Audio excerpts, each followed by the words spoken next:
Hi again, everyone. One and only Ivan, we're just about done this book. That's sad because I've really enjoyed it. Excuse me. This is called She. Her hoot makes my ears hurt. I admire her intact canines from afar. Her name is Kenyani. She is faster than I am, spry, probably smarter. Although I am twice her size, and that too is important. She is terrifying and beautiful, like a painting that moves. Door. Today the humans lead me to a door. On the other side, Kenyani and the others wait for me. I'm not ready for this. I'm not ready to be a silverback. I'm Ivan, just Ivan, only Ivan. I decide it's not a good day to socialize. I'll try again tomorrow. Wondering. All night, I lie awake, wondering about Ruby. Has she already walked through a door like the one I'm facing? Was she as scared as I am? Scared the way she must have been that day she fell in the hole? I think of Ruby's endless curiosity and of the questions she loved to ask. Have you ever danced with a tiger, Ivan? Will your fur turn blue? Why doesn't that little boy have a tail? If Ruby were here with me, she'd be asking, what's on the other side of the door, Ivan? Ruby would want to know, and she would have been through that door by now. Ready. Want to try again, Ivan? Maya asks. I think of Ruby and I tell myself it's time. The door opens. Outside at last, sky, grass, tree, ant, stick, bird, dirt, cloud, wind, flower, rock, rain, mine, mine, mine. Oops. I sniff, approach, strut a bit, but the others don't welcome me. They have sharp teeth and loud voices. Did I do something wrong? Kenyani chases me. She throws a stick at me. She corners me. I know that she's testing me to see if I'm a true silverback, one who can protect her family. I cower and I hide my eyes. Maya lets me back into my cage. What it was like. I lie awake and try to remember what it was like being a gorilla. How did we move? How did we touch? How did we know who was boss? I try to think past the babies and the motorbikes and the popcorn and the short pants. I try to imagine Ivan as he might have been. Pretending. The juvenile male approaches. He's eyeing my food hungrily. I imagine a different Ivan, my father's son. I grumble and swat and swagger. I beat my chest till the whole world hears. Kenyani watches, and so do the others.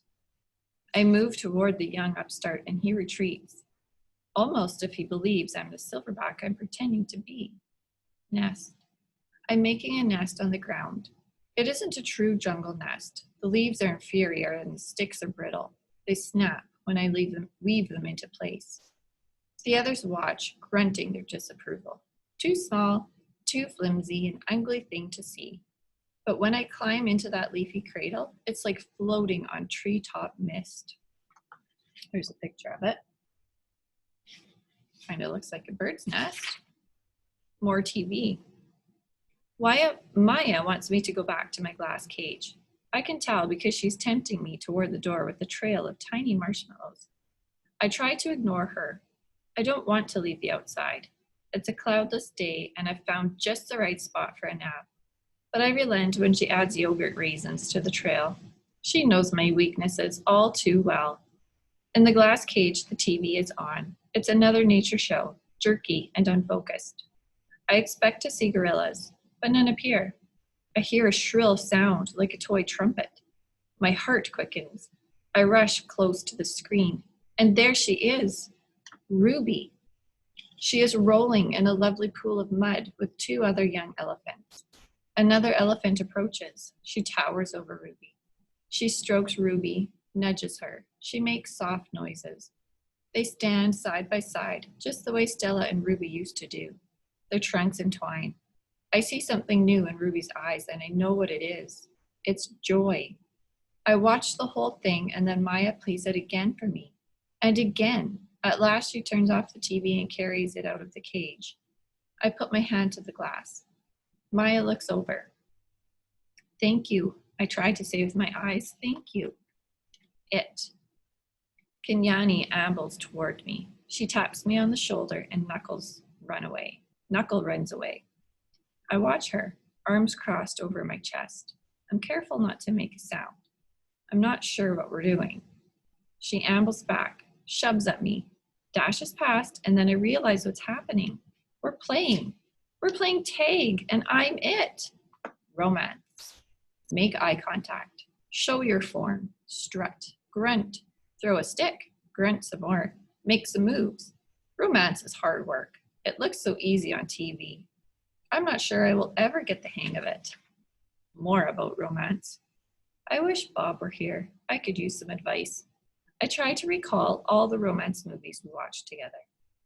I remember the talking, the hugging, the face licking. I'm not very good at this, but it's fun trying. Grooming.